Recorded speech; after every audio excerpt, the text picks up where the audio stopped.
Greetings, beautiful souls. I will be bestowing a treat upon you. Fair use. This video is for educational purposes only, per the Copyright Act of Canada, Section 29291 and 29-2 or .2. To be precise, copyrighted material can be used under fair use dealing. With that being said, moving right along.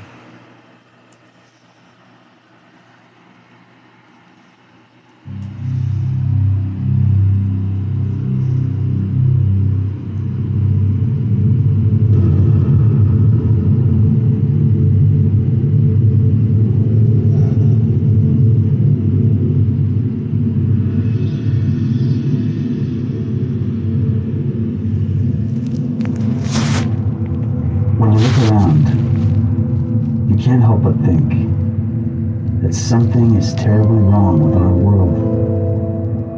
Deep down, I'm sure you feel it, or otherwise you would not be watching a series like this. Think about it. Despite all our technological and scientific advancement, despite our instant worldwide communication systems,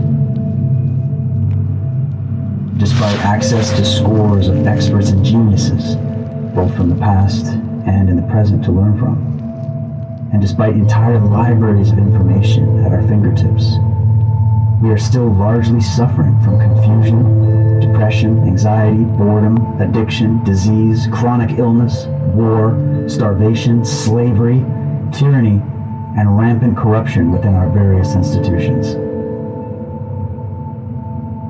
I'm going to ask you some serious questions to set the tone for the journey that we're about to embark on. These are my own questions, and this series is my attempt to answer at least some of them. Questions like, is this all simply due to the flawed state of the human condition? Is this all random or happenstance? Or is it possible that some of our ills are purposely managed and maintained by some unknown agency that quite possibly profits, in more ways than one, off of our ignorance and ill health? Is there an energetic, psychological, or spiritual component to all of this? What is a cult, anyways? Do ancient cults still exist and operate in our world today? If so, what kind of power and influence might they have? Greetings. Thank you for joining.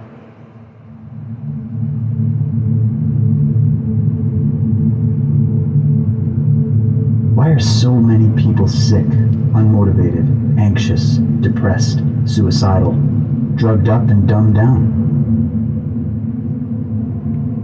Why are there so many things that kill, maim, and even alter us from our natural state in our food, water, air, and medical treatments? Why is our overall health in such decline, despite us living in the so-called age of science?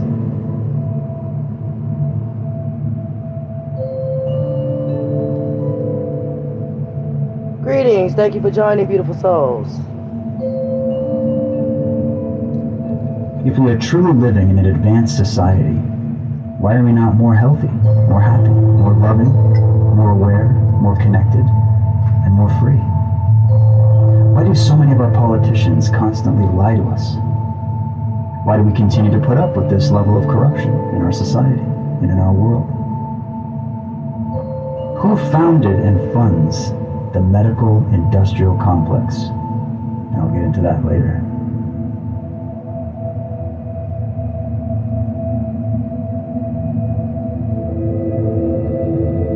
Who owns and controls our mainstream social, news, and entertainment media?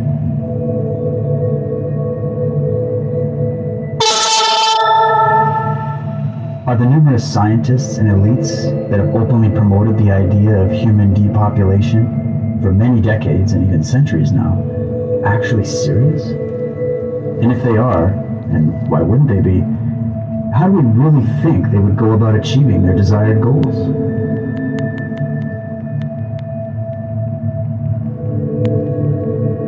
Are we heading for a great awakening or a great reset?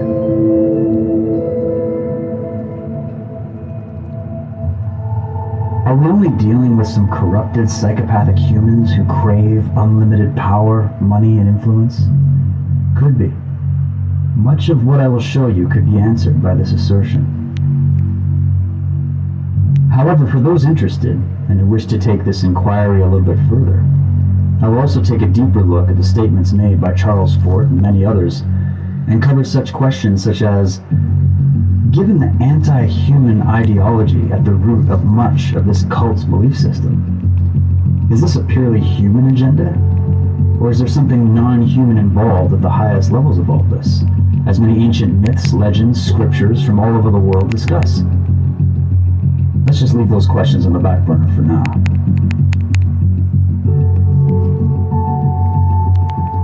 In this series, I'll be presenting some of my own questions, and of course my research into those questions, about the current modern medical establishment and how it came to be what it is. I share this information not to make up your mind for you, but rather for you to consider and take on for yourself. Much of this you will have never heard of before. Some of it will sound familiar. I do not claim to have any final word on any of this. I will only present the best research that I've personally collected over the years and will provide you with sources to follow up on. I am not an expert on any of this. I am merely a collector of experts and information. So take some notes of the names mentioned throughout this series so that you can better inform yourself about what you're about to hear. I invite you to make these subjects your own and to make up your own mind. Because as the old saying goes, if you don't control your own mind, someone else will.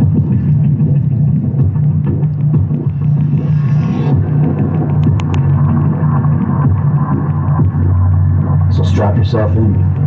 It's time to learn about and explore one of the world's most ancient and most powerful cults, what I refer to as the Cult of the Medics.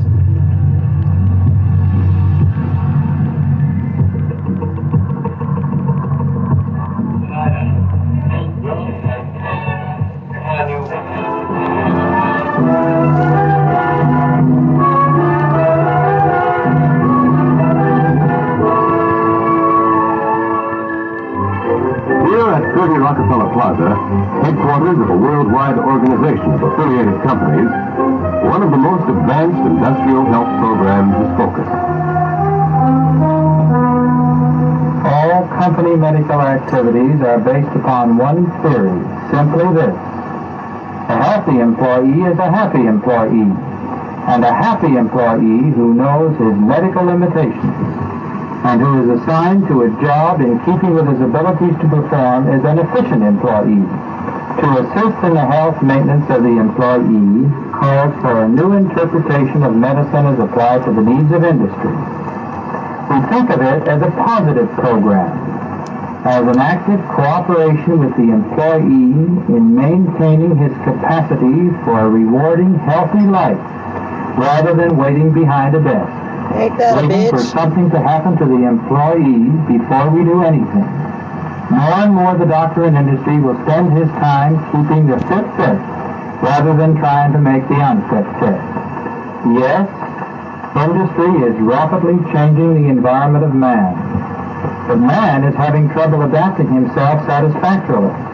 Let's face it, many of these new industrial developments have created new medical problems, like air pollution, water pollution, high-altitude flying, and many others. That is why this field of medicine and industry is no longer confined to the plant.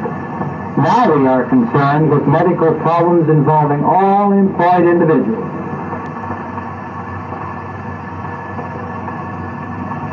In this industry, certainly with over 500 different occupations, with the help of so many thousands of personnel to consider. To handle this task, friends, new techniques are needed, with coordination of thought and action among all those who are interested in employee welfare is most essential. Our aim is to give the same sort of service as we have here at the central office. To the employees in, say, Hamburg or Rio de Janeiro. or in New Jersey. And in places where employees are isolated, they must have medical supervision too.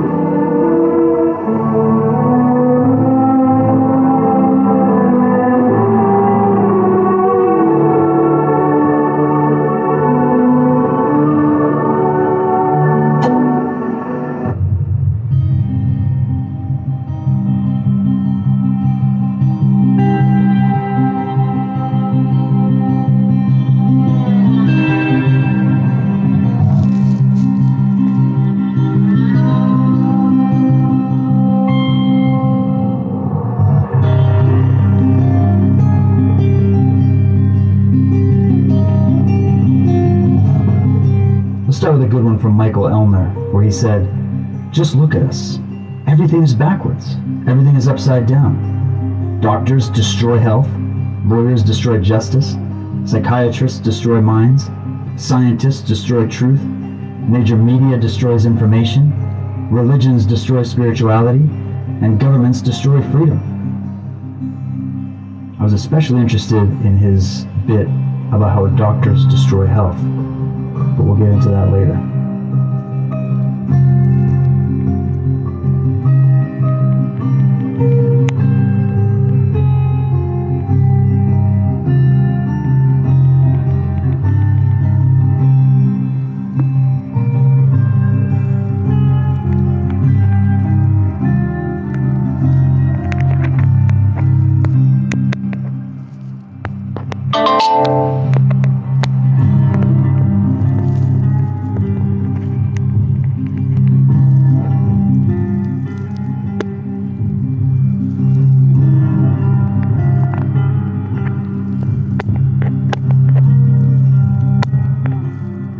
Welcome to the show. We appreciate you being on tonight. Thanks for the invitation, Joe. Okay, let's talk about the Rat of the Week. Why is Bayer Corporation the Rat of the Week? Internal documents show that after this company positively, absolutely knew that they had a medication that was infected with the AIDS virus, they took the product off the market in the U.S. and then they dumped it in France, Europe, Asia, and Latin America.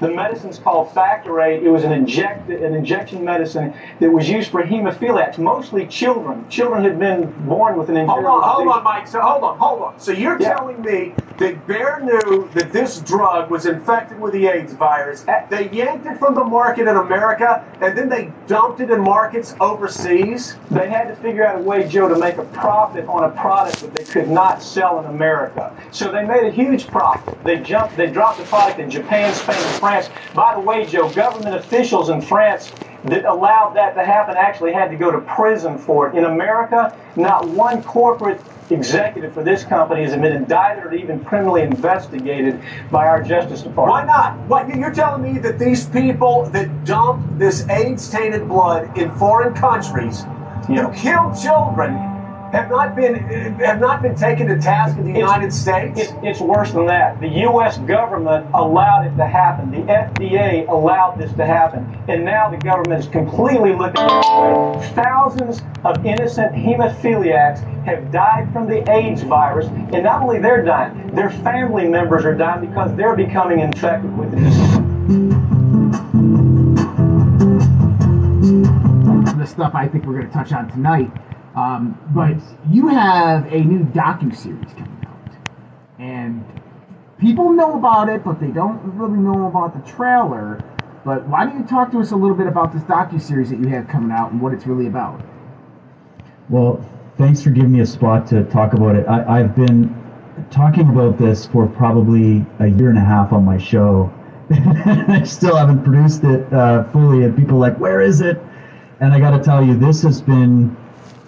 I gotta say, it's been about 14, 15 years in the making in terms of my awakening to what we'll just call the medical industrial complex. And I can break down the details as we go.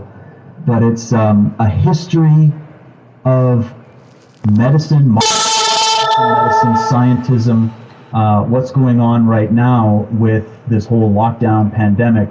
But a lot of people are under the impression that this is the first time they've done this kind of thing. This is a new thing. Now everybody's just realizing that they probably shouldn't be trusting their media or their government. They should be questioning everything and researching for themselves and tuning into podcasts like this so they can get this kind of info. And I've been collecting this kind of sort of information that's been on the fringes for a long time. And when I started to have some mind explosions about 2 years ago, when certain pieces of the puzzle that weren't supposed to fit together with what I'm going to roll out in this series started fitting together.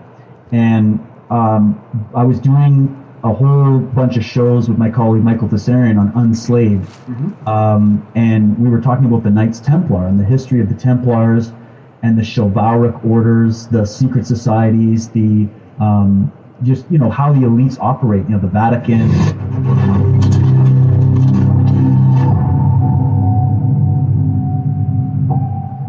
Completely, and it's authentic. That's what convinced me.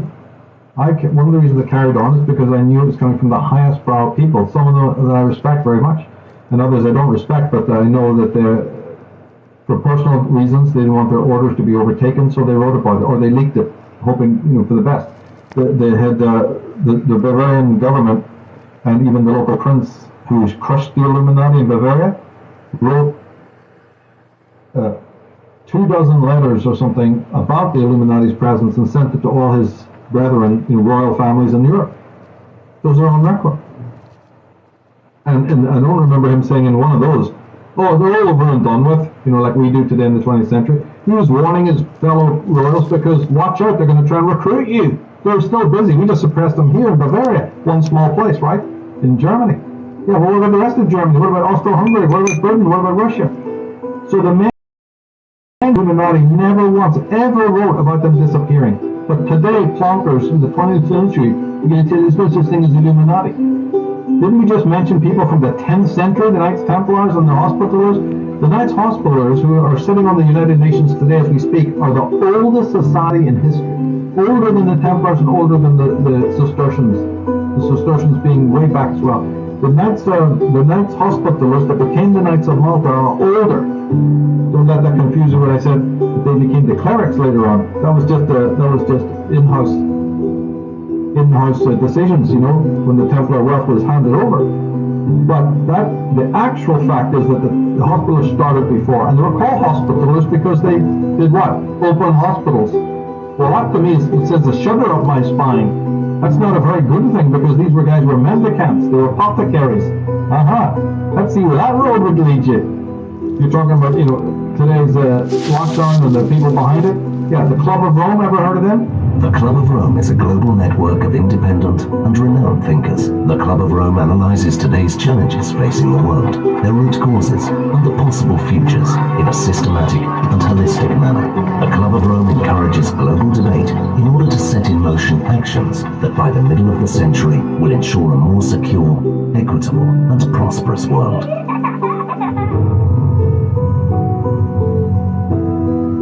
And what is the Committee of 300? Well, I've dealt with that. I've told you this is a supranational body that knows no boundaries, respects the laws of no countries. The first time that they were publicly announced was by a German socialist by the name of Walter Rathenau. Now, I'll give you some background on Walter Rathenau. He was the financial advisor to the Kaiser of Germany, and he was also the financial advisor to the Rothschilds, the French family Rothschild. So he must have known what he's talking about. He made an astonishing statement in 1934. He said there is a committee of 300 men that rule the world. They are known only to each other, and nothing happens without their consent. The goals then very simply stated are to make the world over into a new world order dictatorship, controlled utterly and completely by this Committee of 300. They do it by dint and by virtue of their fantastic wealth and the fact that they control thousands of the top banking institutions, the political organizations. Greetings, thank you for joining. But their strongest arm is called the Club of Rome. Now, when I first heard of the Club of Rome in 1969, I immediately began my investigation. And as Ken told you, all of my investigations have been done on location. Every one of them.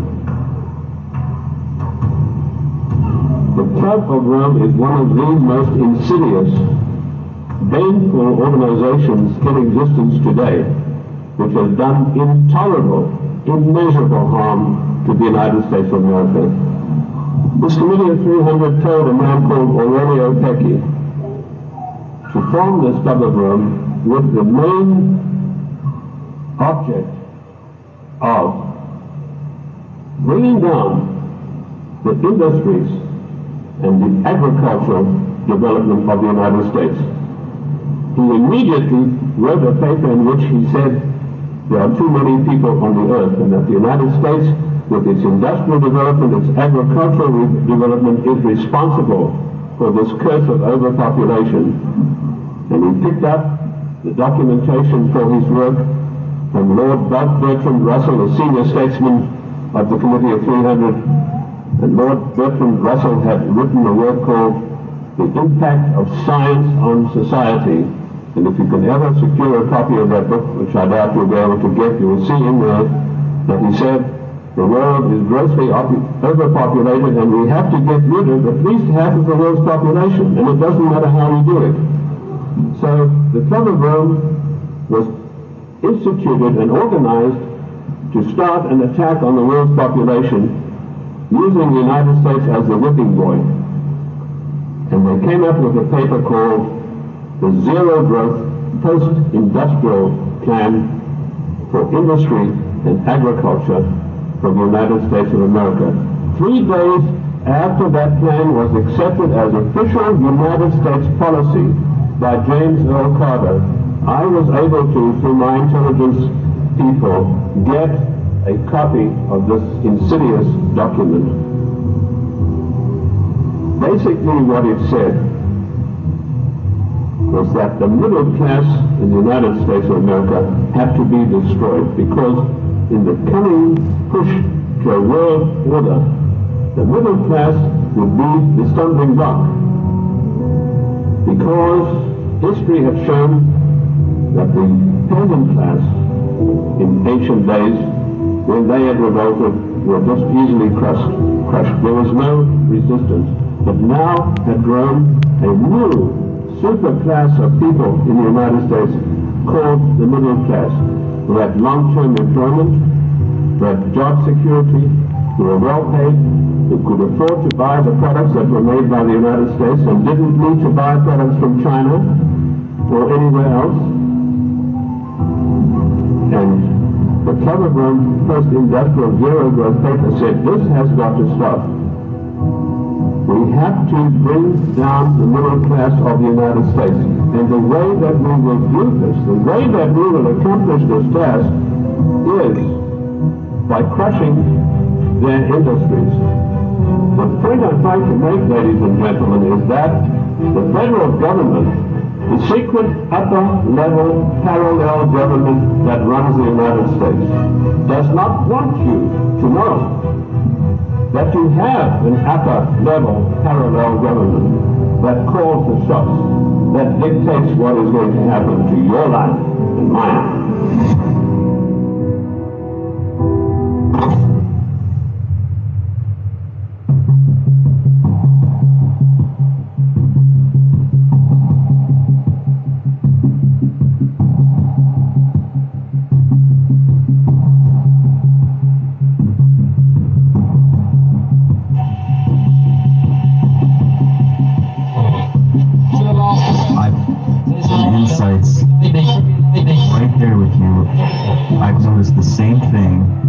I started comparing the whole, I compared it to, I did a show a while back. I don't even know if it's still up anymore. I think it's on my Podbean. It's on Podbean or iTunes. It's called Masquerade. And I did it during the summer, and I compared this obsession over masking with the tradition of the masquerade, and that it's almost as if we're being brought into a mass ritual. And because the reason I talk in that language of the cults, the rituals, is because that's actually how a lot of these secret societies and elites and whatever, that's how they think.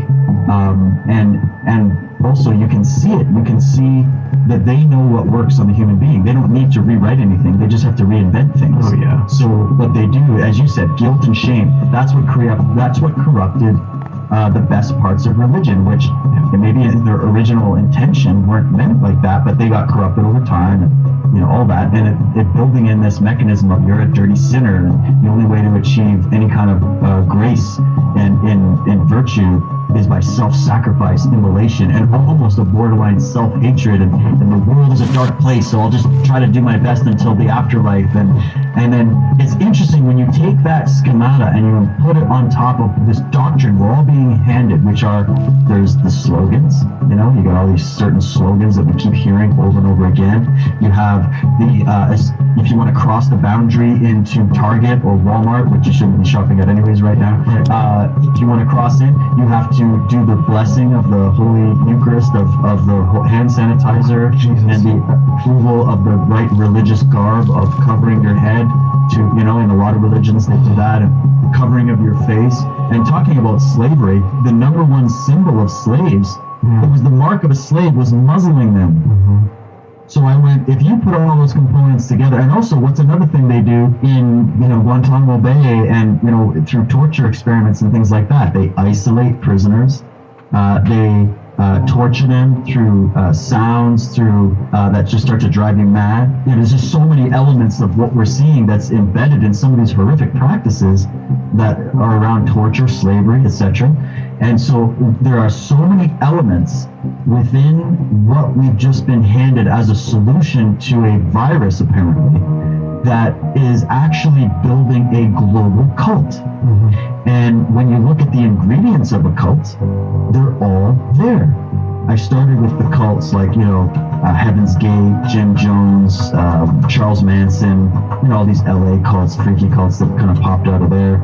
And then, the Process Church of the Final Judgment, the Order of the Solar Temple, which had a lot of solar Templar symbolism with it. And they're cults of death. They actually bring people in and they indoctrinate them through, they blind them with the light, and then eventually it ends up in either ritual suicide or murder, or you have to do something for the cult. And I went from there, and then I evolved it into, ancient cults, the cult of Atar, the cult of Set, the cult of Dionysus, the whole ancient world was all formed by cults. And then you ask the question, did any of those cults go away? Are they still just as prevalent today behind the scenes as our religions are? Religion didn't go away.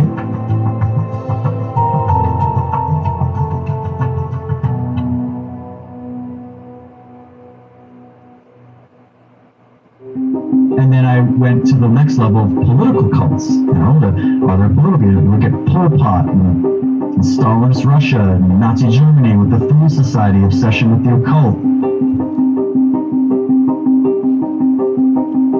Even Idi Amin in Africa, he was a sorcerer. He was somebody that was very much into ritual voodoo and magic and things like that. And the connections between a lot of these individuals and those are other cults. It's such an interesting series.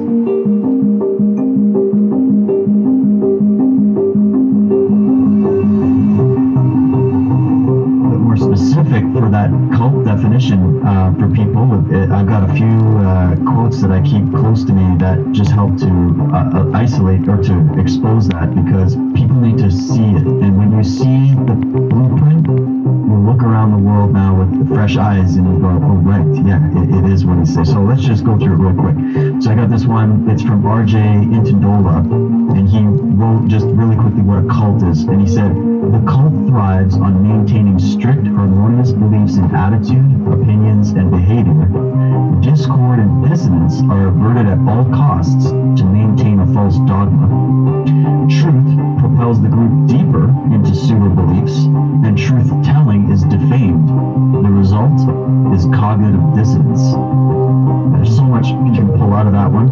And then I have another one here from Louis Joyland West, who says, the cult is defined as a group or movement exhibiting a great or excessive devotion or dedication to some person, idea, or thing, and employing unethically manipulative techniques of persuasion and control, i.e. isolation, and from former friends and family, debilitation, the use of special methods to heighten suggestibility and subservience, powerful group pressure. We need to make sure that everybody continues to let us know where those folks are. If you've observed recurring violations of the safer at home order, Please continue to let us know at coronavirus.lacity.org/business violation. You know the old expression about snitches? Well, in this case, snitches get rewards. We want to thank you for turning folks in and making sure we are all safe. Information management, fact check. Suspension of individuality or critical judgment, the promotion of total dependency on the group, and a fear of leaving it. And this is designed to advance the goals of the group's leaders or ideals to the actual possible detriment of members, their families, or their community.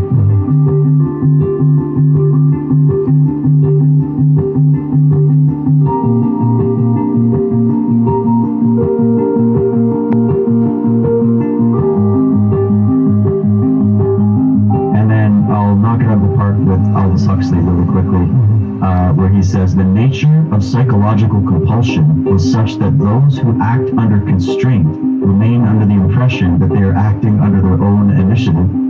The victim of mind manipulation does not know that he is a victim. To him, the walls of his prison are invisible, and he believes himself to be free. That he is free is apparent only to other people. His servitude is strictly objective.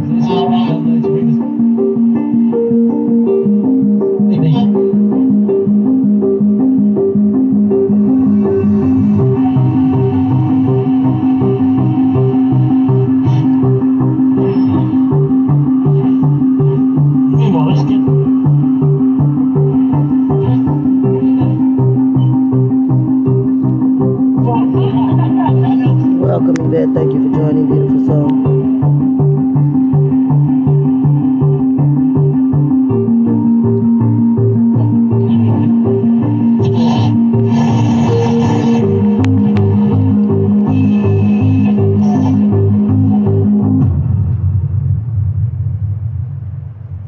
My name is Marcia Angel. I'm senior lecturer in social medicine at Harvard Medical School.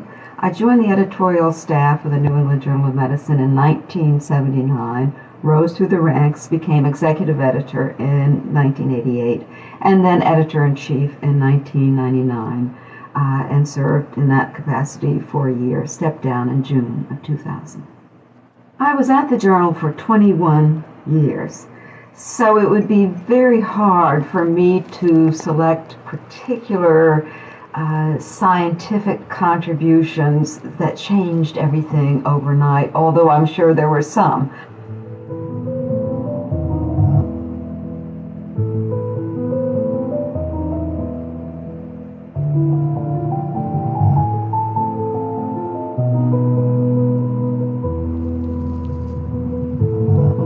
As just one example of getting what it pays for, look at the Medicare drug benefit. In 2003, Congress passed a Medicare prescription drug benefit that would partially subsidize prescription drugs for seniors. It contained an extraordinary provision. Medicare, in that bill, was expressly prohibited from using its purchasing power to negotiate prices or to set up formularies of the best drugs. It had to pay, said the bill, whatever the companies or the private middlemen chose to charge. The person most responsible for pushing this peculiar bill through Congress was Representative Billy Towson, chairman of the House Energy and Commerce Committee. Shortly after its passage, he retired from Congress, and shortly after that was rewarded by being named CEO of PhRMA, the Pharmaceutical Industries Trade Association, at a salary of $2 million a year. When Barack Obama was running for president, he expressed outrage over this deal and promised to try to overturn the provision that prevented Medicare from negotiating drug prices. But now look what's happened. All talk of overturning that provision has stopped. And recently it was revealed that the president and his new friend, Billy Towson, had reached a deal of their own. Several analyses have shown that the innovative research was not done in the companies that sell the drugs, the early discoveries, but in NIH-funded laboratories, mainly in universities and at the NIH itself. The drug companies license many of their drugs from universities or from startup biotech companies. The NIH, publicly funded research, gives rise to the early discoveries, and then at some point in the development process, it's handed off to the drug companies. They license it in and they continue the development. They pay for the clinical trials, which they certainly do, and then they manufacture the drugs and distribute the drugs. So what's wrong with that sequence of events? Well, the problem is that these companies expect to be rewarded as though they were the source of innovation, and they're not. And we get to pay twice. The research is taxpayer financed, the NIH is publicly funded, and then we get to pay at the drugstore. We know that the pharmaceutical industry has the largest lobby in Washington. They give generously to political campaigns. So on the left here, we can see that that's probably a part that comes out of their marketing budget, political contributions, front groups, patient advocacy groups, political policy groups. They set up a lot of what's called AstroTurf groups. These are groups that are supposed to look like grassroots organizations, but they're really front groups for the industry. They give gifts to institutions and community and cultural organizations. If you look at the donors to Harvard Medical School, for example, in the Dean's Report of Gifts to Harvard Medical School, you'll find right up in the top few donors some of the major pharmaceutical companies. But that's a lot of money, but it's not $55 billion. Where does that $55 billion go? Well, I think it goes mainly here, into the education of doctors. Drug companies pay for most continuing medical education, which doctors have to get in order to keep their licenses, their state licenses. They pay for most of that. They sponsor most of the big professional societies. They subsidize their meetings. They pay for other medical conferences, educational materials, gifts, meals, junkets. No doctor has to pay for any of his own meals if he doesn't want to. In fact, everywhere two doctors are gathered together, so too is the pharmaceutical industry.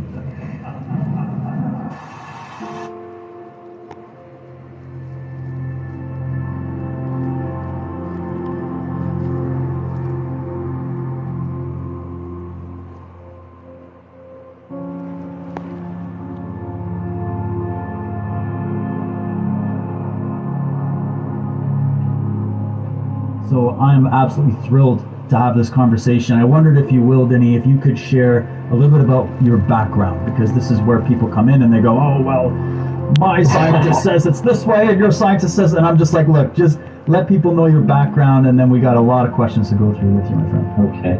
I'm also a claimant in a large constitutional lawsuit in Ontario that's run by the lawyer Rocco Galati. So I'm a claimant in that as well, on top of everything else. Yeah, I was a full professor with tenure at a major Canadian university for over 20 years. I was regularly an invited keynote speaker at international scientific conferences. I have published over 100 articles in leading scientific journals on many areas, including environmental science, soil science, physics, theoretical physics, and so on. So I'm a very multidisciplinary person. I was one of the most funded researchers in my faculty for a good while there.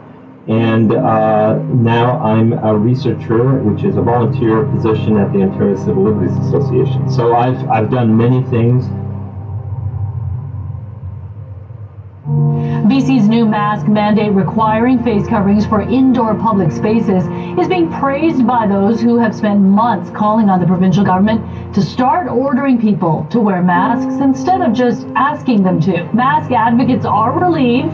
The first thing that drew my attention was this nonsense about masks, because I couldn't believe that all of a sudden our own governments and health officials were saying that masks were a good idea in the face of decades of high-quality science that finds absolutely no measurable benefit to wearing a mask.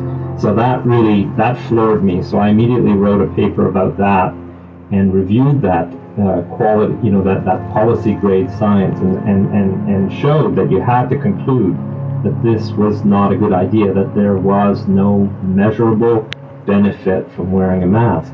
And that paper got me into trouble in a sense. It became viral. It was on ResearchGate. It became viral. It got over 400,000 reads on ResearchGate. And for the first time that I know of, ResearchGate deplatformed a scientific paper.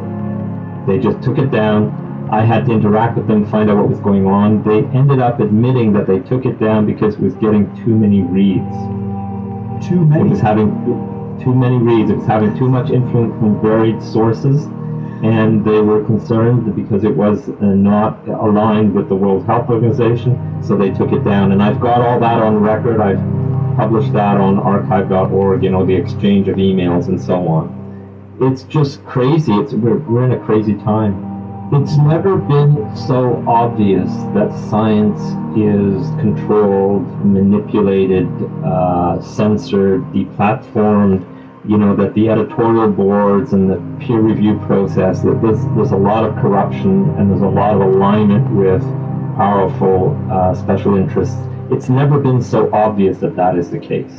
It's really stunning to see the degree to which that is now apparent, where you have the Lancet having to withdraw these garbage papers that were basically scientific propaganda, and having to admit that they never should have been published. It's just never been so obvious.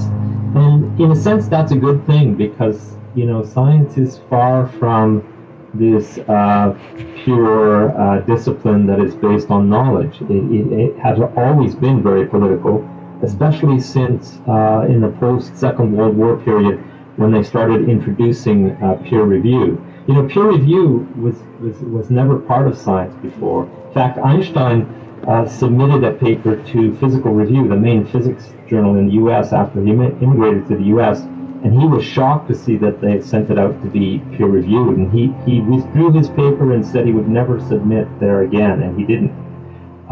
Peer review, you have to understand, is this secret process. You're not told who the reviewers are, and the reviewers are in cahoots with the editor. Like they're saying things about you that you don't necessarily know. There's no transparency necessarily. They only show you what they want to, and they decide on that basis whether or not to publish the paper. So the peer reviewers are your competitors.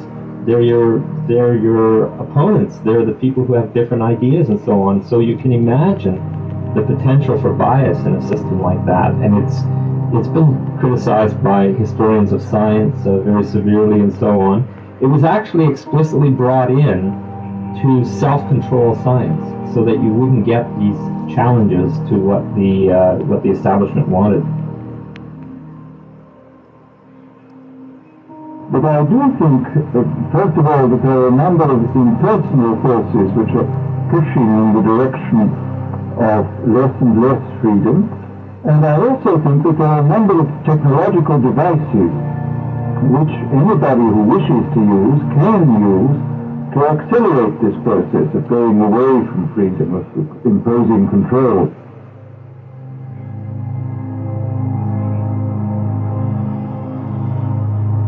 Now, a quick disclaimer. I am not here to accuse all doctors or medical professionals of being involved in a massive death cult or a pharmaceutical conspiracy. To the contrary, most, no doubt, are good people that are just stuck in a corrupt and compartmentalized system. It is well known and admitted by most people I speak with that if you need emergency surgery, or you need to mend a broken limb, or need access to life-saving technology or expertise, Western medicine is second to none. Overall health advice, though, is a very different matter.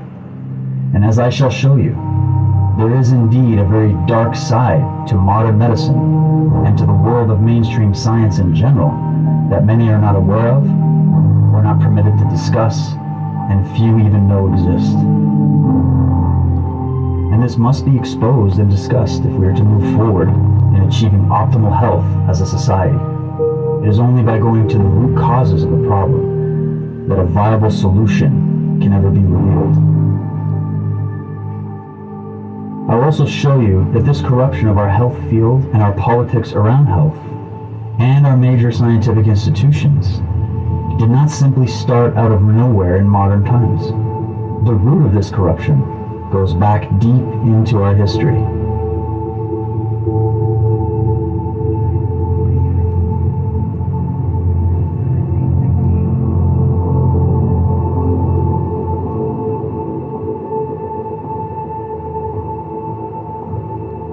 We've only just begun this journey.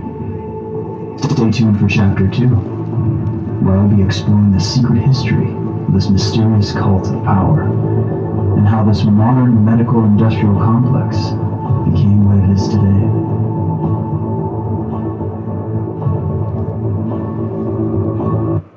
Okay, so greetings, beautiful souls. I hope you guys enjoyed that. I hope it was informative as well as eye-opening. Hopefully the third one, but nevertheless, any eye is a good one. So toodles for tonight. I know children have to go to bed, so I was trying to squeeze it in before the hour.